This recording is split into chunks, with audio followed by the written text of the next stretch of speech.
Just thought I'd take a video showing how we manoeuvred to avoid the seabed areas that they're trying to protect coming in here. It wasn't too difficult. The chart's pretty precise, so that was quite nice to be able to do that. And it was a nice way of coming in anyway. Plus, I had to search for the shadow, a shadow spot to, which was obviously going to be close to the rocky coastline. So that was fine. That was good. And then what I've done next, I've just been spending quite a bit of time on checking my route to Los Angeles, to San Pedro. Cabrillo Yacht Club is where I'm due to go into tomorrow. And that means, let's just see if I can do that. So here's the route from the island that I'm on now, Sta Cruz Island, Channel Islands, due west of Oxnard there in the Santa Barbara Channel. And then we'll move over to quite a long leg into Los Angeles and San Pedro, near to Long Beach. So that's going to bring me into here. The blue obviously is my route, and then I'll be coming into the around the corner here and then up into the yacht club there. So that though is going to take, at 5 knots that will take 19 hours, and at 6 knots that will take 16 hours, because I think it's 85 miles, something like that. So 16 to 19, it's 19 hours of travel to arrive by 4 p.m. means leaving at, what would that mean, 9 o'clock in the evening, and 16 hours of travel to arrive at 4 o'clock in the evening means, of course, leaving at midnight. So I'm going to go a bit between the two. You leave at 11 p.m., raise the anchor at 11 and get going on the basis that I should be able to keep a speed of 6 knots under motor. I mean, we've got no wind again. Here's the, there we go. We've got a depth of 55, 56, which is great, and 2.5, 2 and a bit knots of wind from astern, which is pretty well nothing. So the Santa Ana supposedly might be coming up tomorrow over the night. I'm checking on the weather. I did get on the radio to ask for some weather information, so I'll connect in a moment and see what comes back, because I've got no phone coverage here, so it's purely the radio that I'm using. I don't have the expense of a satellite connection. Anyway, that's the plan for the moment. So at the moment I'm going to make myself some food. Oh, the time, by the way, that clock has been fixed at 07:21:19 for a long time. For some reason, when I've gone into night mode and then out again, the plotter seems to get caught. There's obviously a glitch in the software, and it's now fixed at the wrong time. At one point, actually, several times on the in the left-hand bottom corner, I did have the correct time going, moving on, but it was all upside down and back to front. Most odd. Anyway, so that time is to be totally ignored. The time at this moment is 20 past 3. I've got a basic little clock across the way in the galley. 20 past 3, it's telling me it is. So I'm going to cook a meal, have a good meal, and then I'll have a look around, just see how things look in the afternoon sun. Hopefully watch the sunset, get a few hours sleep, and then get going by 11 o'clock. So that's the plan. This is, of course, day 5 of my trip down from San Francisco. Day 1 was Monday, and today is Friday. Okay, but thanks for watching, and if you haven't already hit the subscribe button, please do so, and you'll get my videos as and when I post them. You get notified of my videos as and when I post them. Thanks a lot. Have a good day. Bye for now. This is such a lovely spot. I just couldn't resist showing some photos of the scene close by of the island, Santa Cruz Island, as the sun gets low in the sky. Absolutely beautiful. So the sun is going down. Lovely sunset, as always. We're gently rocking around here. almost no swell, almost nothing at all, just gently rocking. And you can see from the water that there's no wind. So a very, very nice view. I just stopped my cooking in order not to miss the sunset. In fact, I think I'll just spend another moment and then I'll get myself a glass of wine and have an avocado and some nuts and enjoy being here. Lovely, lovely. Such a lovely, restful, peaceful scene, and so I just thought I'd let a few shots of the sunset run to enjoy in peace and quiet.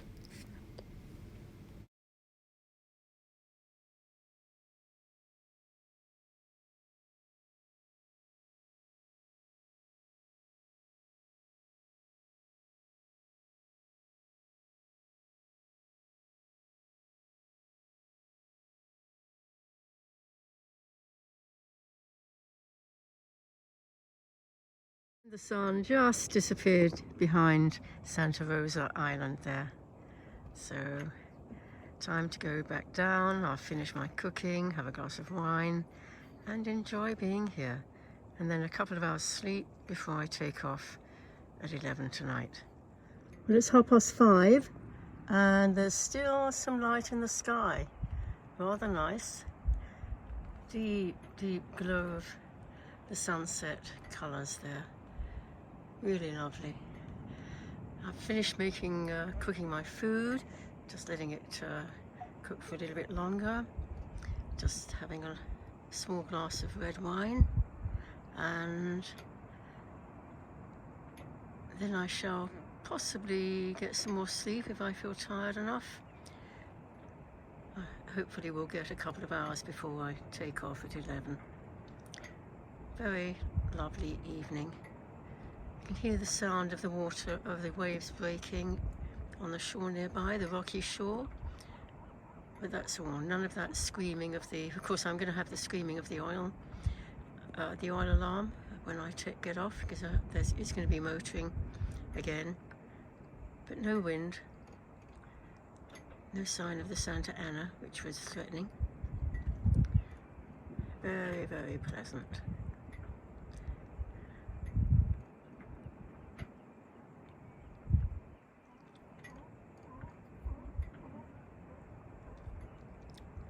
Sea lion calling there in the distance.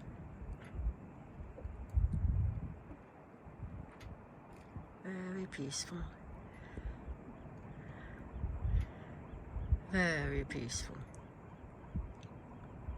Change of plan, looking at the weather. It's calm at the moment, but the weather's going to get quite strong winds later overnight. So I think I'm better leaving now while it's calm and spend less time in the bad weather. So it's just gone 7 o'clock at night, and I'm about to go and raise the anchor and get underway. So here's the route that we were about to take, just south of east, quite a long leg over to LA. And the wind was not bad to begin with. It was relatively calm, but very quickly it got up. The Santa Ana had definitely come in earlier than was expected. And so we were banging and crashing into horrible, nasty seas all night long. It was really pretty horrible.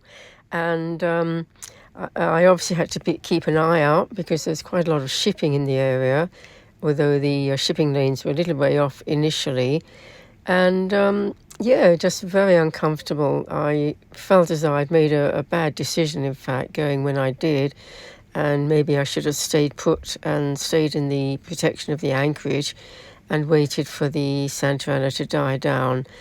But there we go, we just had to, and of course the whistling noise of the oil alarm didn't help. That was pretty horrible. But by dawn things had begun to improve. The wind was slowly beginning to die down, and the seas were a little bit less choppy, and they slowly died down as well. I was able to look to the northeast and see the long line of mountains behind Santa Barbara, Oxnard and Ventura. And then to the southeast, the very distinctive outline of the promontory on which LA stands. Very, very clear to see.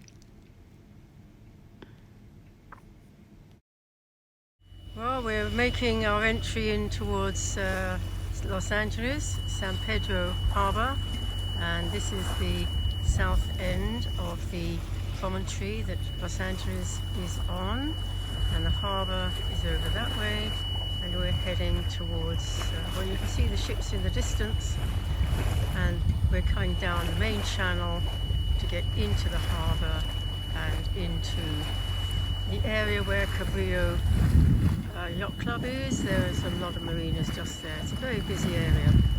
And there we have the view of the coastline looking on further down south of Los Angeles. But for the moment, very calm now, hardly any wind. I've still got that horrible whistling noise from the oil sensor that for some reason is giving a problem. Thought I'd fixed it, but I haven't. And yeah, we've got no Santa Ana for the moment. Very, very calm conditions. I'm just heading for a green whistling buoy that marks the I should turn hard to port to come into the channel into the area over that way. Okay, so this is Los Angeles. We have almost arrived. It's pretty wide open water here. In fact, I can't even see the buoys that I'm heading to at the moment. I'll have another look in a second. I just had to avoid the ferry. I think it was probably going over to Catalina Island, Santa Catalina Island and Avalon. Regular ferries between Los Angeles and the Channel Islands. And so I had to change course to show them that I was heading to astern of them so they could see that I saw they were there. Otherwise we could have we could have collided. We're not going to do that, obviously. I had warning and I just changed our course and made sure that everyone was safe. So no problem. We'll have a look at the wide open water leading into the harbour channel. Here we are in the same spot as when I showed the chart. We've actually got a sailing yacht over there. Not much wind, mind you. You can see the sail is the flag is drooping, so not enough wind to perk it up. And here's the harbour. Very, very big harbour, LA. A lot of shipping, a lot of commercial shipping. And I think I've actually seen the buoy that I'm looking for, a red buoy. If I can find it here. Where did I see it? Just around there somewhere. I think, yeah, there we go. Difficult to show it in the, there we go. Just about see where it is. So I'm going to head around to that, because that marks the channel. Okay, so there's the big bridge there, obviously high enough that certain vessels can get underneath it. Very, very busy. I think we're looking at some snowy tops to the mountains there. Yes, they've had a very cold spell in the interior. Even coming up the coast it's been chilly for me. They've certainly had a lot of snow further inland. We still have this high-pitched whistling, can't avoid that. But there's the red buoy, red light returning, coming into ports in North America. Unlike the red light being a port light, so you have it on your port side as you're coming into port in the rest of the world. But I just have to remind myself, red light returning, I keep saying to myself when I'm coming into a harbour in North America.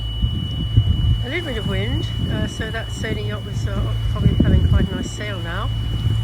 And we're just making our way up the channel, and we'll twiddle around to port and then go up to Cabrillo Yacht Club to tie up. There's the main lighthouse of LA Harbour making its noise, sounding its foghorn.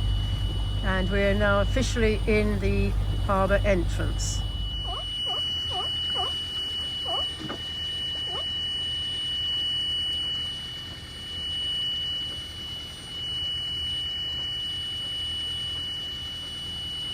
Okay, the sea lions normally inhabit the sea buoys. It's a nice place to rest. The lighthouse in the distance, big lighthouse at the entrance to LA Harbour. One of the red buoys out in the channel leading into the harbour, into the port, and of course it's got the usual cormorants on the top and sea lions all lazing on the bottom on the lower part as usual.